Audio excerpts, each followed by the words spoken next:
Welcome to Whiskey Gaming, and this is my late review of Sniper Ghost Warriors Contracts 2. I played it on the Xbox Series X. It's also available on the PS5, PS4, Xbox Series S, Xbox One, and PC. So let's get into the story. You play as a sniper named Raven, codenamed Raven I assume anyways. You are contracted to go into a small Middle Eastern country and destabilize the government basically. And I gotta say, I really didn't pay too close of attention to the story. I don't think the story is really the most important thing in a game like this. I definitely think the gameplay drives this kind of game. So let's move on into the audio, and I gotta say, I actually enjoy the music in this game. I think it works well. Again, not the most memorable music, but hey, it works and I don't have any complaints with it. As for the voiceover work, I think the voiceover work is pretty well done. I think it's better done than I was anticipating from a game like this. Then you got the sound effects, and most of them I think are pretty good. There are some weird sound effects that I just don't feel fit. I mean, they may fit, but at the same time they don't work. Specifically, some of the ambient noises like rattlesnakes or things like that, but then you look around and there's no snake. I think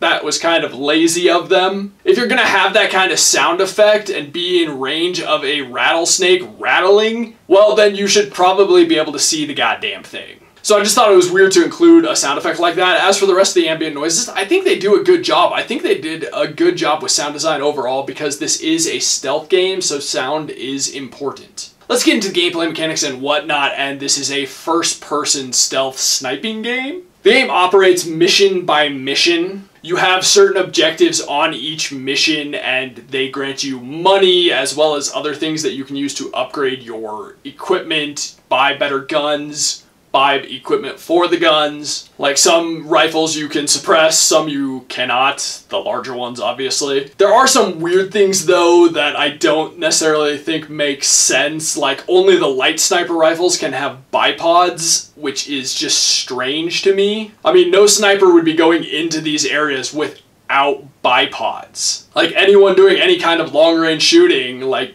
some of these shots are at over 1,000 meters and you're doing them without a bipod, not a thing that would actually ever happen. There was one weird thing with components that happened to me is I got a suppressed sniper rifle. I will say this bleeds a little into visuals because it didn't make sense on that way either. But it wasn't just suppressed, it was an integrally suppressed sniper rifle, and so that suppressor is built into the rifle itself. I put a little extra muzzle thing on it to help control recoil, and all of a sudden my rifle was louder than it was previously. And it also had a huge flash coming out of the muzzle, and I'm just like, didn't make sense. Nothing about that makes sense because integrated suppressor. But beyond that, like I said, stealth game. So when you go into a mission, you sneak about. Your goal is to try and, not draw attention. And sometimes you take guys out from a long distance, sometimes you don't. So you can get all sorts of gadgets and whatnot, and I really didn't find most of them useful. I mean, honestly, the only thing I really used was the drone for marking targets and occasionally hacking certain things. But even then, it's not super useful because there's these anti-drone jamming towers and, you can't do anything about them. There are several things that like jam things up that you can do things about, and you can shoot things in the environment, and I thought that was cool, as well as there are things that, benefit you, like a little red dot in your scope, depending on the difficulty you're playing on. I was playing on like medium, and that would help me know like windage and bullet drop and things like that. So I think those are cool gameplay elements. I will say that little red dot does not always work, which is a pain in the ass. If you're going to include that element, it should work all the time, quite frankly. The gameplay is actually fairly simple, but it works well, and it's actually far more enticing than the story. I really never cared about what was going on story-wise. I wanted to sneak about these areas, and I wanted to try and pull off these impressive shots. But let's get into a few of the glitches that, negatively impacted the gameplay. Like, when I first started up the game, I finished the first cinematic, and the game wouldn't let me play the level. Just froze up completely, had to quit out the game entirely and then come back. And then when I came back, the game crashed on me when I started up the level. Not a great start to the game, but it was the only time that ever happened to me. Pain in the ass, but at least it never became like a consistent issue. Unfortunately, the next thing was a consistent issue, and that was some random glitches that I just couldn't explain, didn't make sense. Like when soldiers randomly had a sixth sense and could detect people were dead even though they were nowhere near them, never even checked on them, etc. They just suddenly knew. Or when I would load into the game and suddenly everybody knew I was, there, but,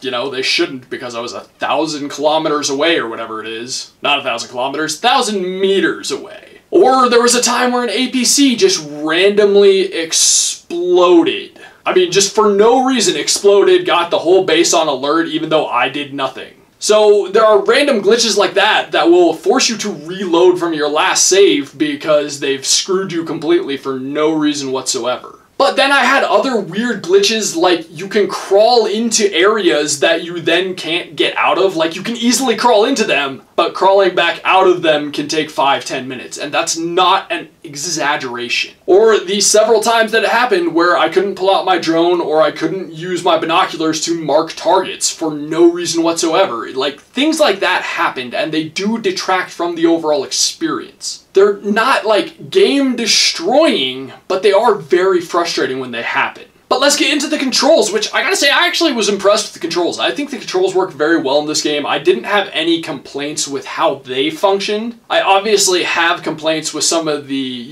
gameplay mechanics, but the controls interacting with the game, they were responsive. I pulled the trigger, it fired. I pulled the trigger, it aimed. Let's get into the graphics, and it's not the prettiest game in the world.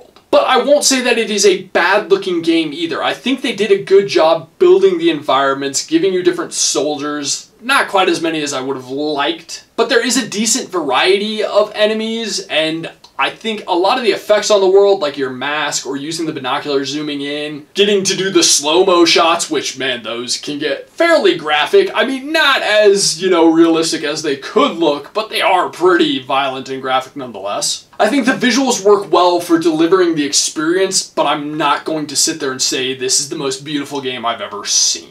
So to wrap this up, I'm going to say I enjoyed this game. It does have its faults, but I do think it's a fun experience overall. I enjoyed the sneaking around. I enjoyed, basically anything I was doing in the game overall. But the glitches do detract from the experience. The story could be more interesting. But I think there are games out there where the gameplay pulls you through it more than the story, and this is definitely one of those. So I'm going to say, yes, I recommend it. Maybe not at its full price, which is only about 40 bucks. I think it's more a $30 game personally, but I'm also not entirely sad I paid 40 bucks for it. Had I paid 60, I would not be recommending it. So I'd recommend it if you're into these sniper type games, or if it's down to about 30 bucks. Okay, so in the comments down below, why don't you tell me who's your favorite sniper in a movie? And as always, thanks for watching. If you enjoyed the video, please hit that like button, and if you like what I'm doing in general, share and subscribe. Have a good one.